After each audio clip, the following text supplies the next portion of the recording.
유산균 과다의 함정.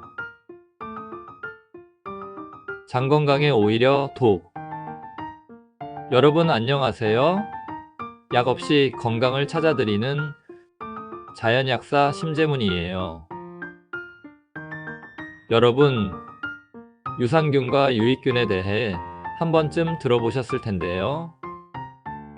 그런데 유산균을 계속 먹으면 오히려 장내 유익균이 줄어들 수 있다는 사실 알고 계신가요? 오늘은 유산균과 유익균에 대해 쉽고 재밌게 설명해 드릴게요.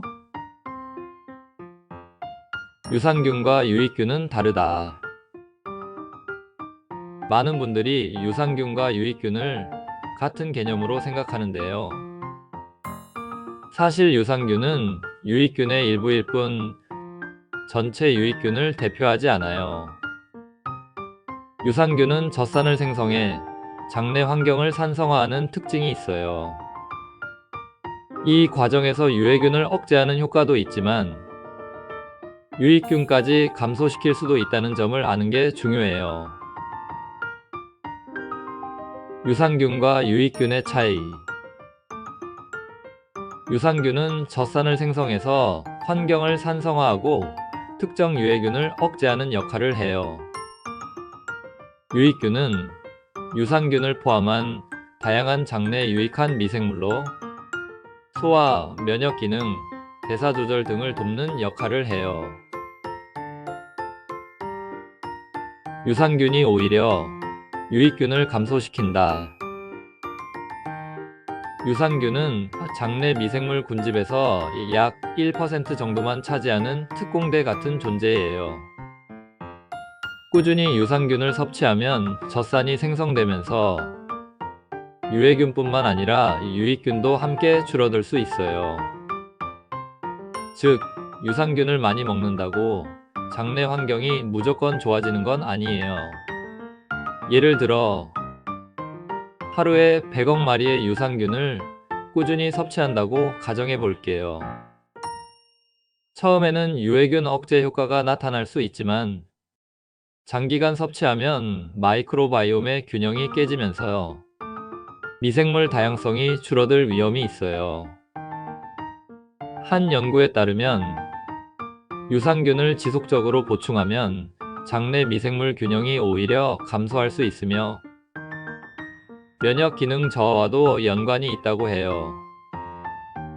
즉, 유산균이 모든 장 문제를 해결하는 만능 해결책은 아니라는 거죠. 진짜 유익균은 무엇인가? 진정한 유익균이란 무엇일까요?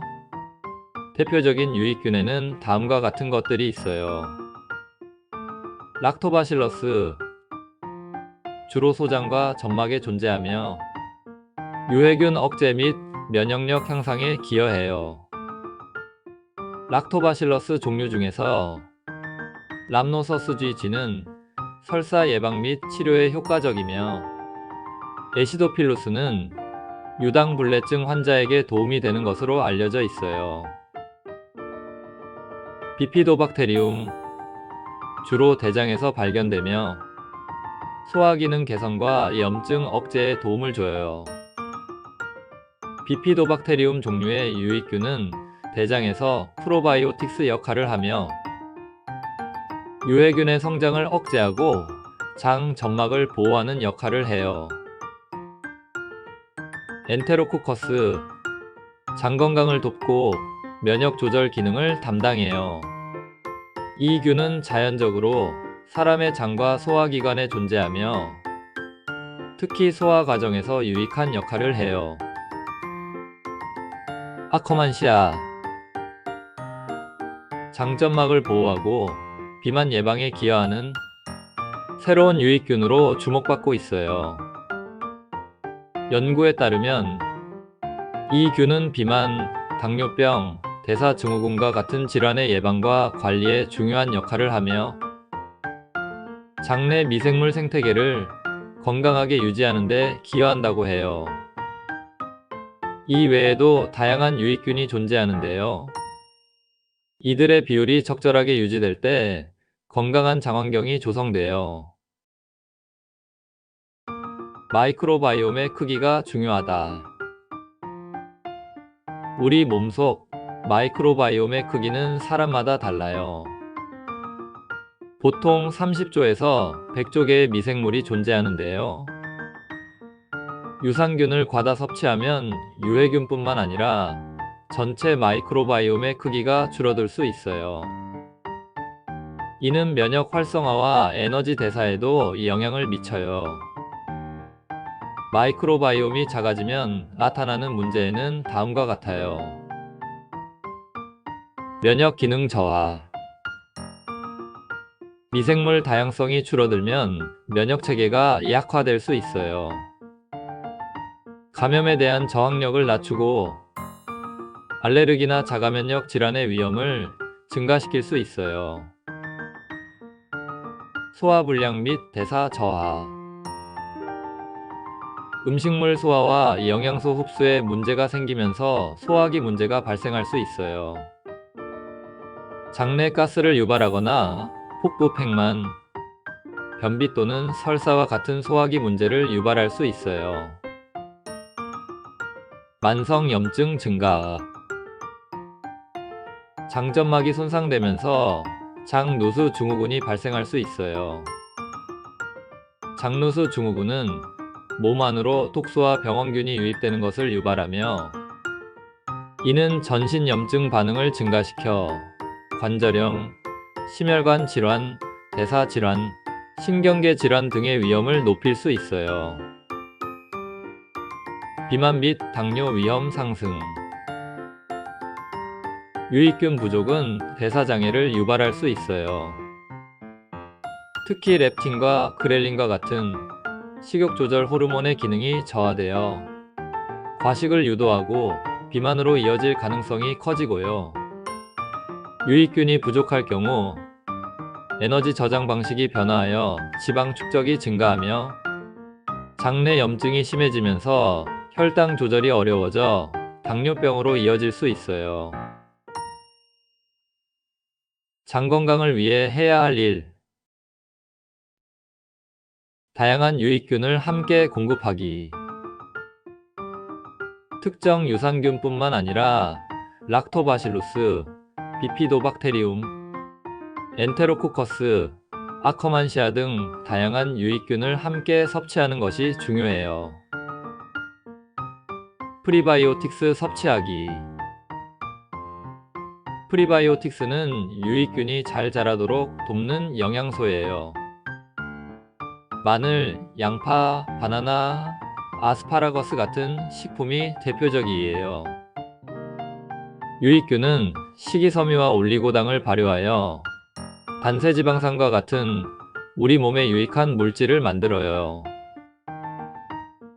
발효식품과 식이섬유가 풍부한 식사를 하기. 김치, 된장, 청국장 등 발효식품과 귀리, 해조류, 고구마 같은 식이섬유 식품을 섭취하면 장 건강에 좋아요. 발효식품에는 유익균이 자연적으로 함유되어 있어 장내 미생물 균형을 유지하는 데 중요해요. 식이섬유는 장내 유익균이 잘 자라는 환경을 만들어주고 장운동을 촉진해서 변비 예방에 좋고요. 노폐물 배출을 원활하게 해요. 자연 친화적인 식습관 유지하기. 가공식품을 줄이고 자연 상태의 식품을 많이 섭취하는 것이 장내 미생물 균형 유지에 도움이 돼요. 정제된 설탕과 인공 첨가물이 많은 음식은 유해균의 증식을 촉진할 수 있으며 반대로 자연 상태의 식물성 식품, 식이섬유가 풍부한 채소, 견과류, 해조류 등은 장내 환경을 건강하게 유지하는 데 좋아요. 스트레스 관리와 충분한 수면. 스트레스는 장 건강에 큰 영향을 미쳐요.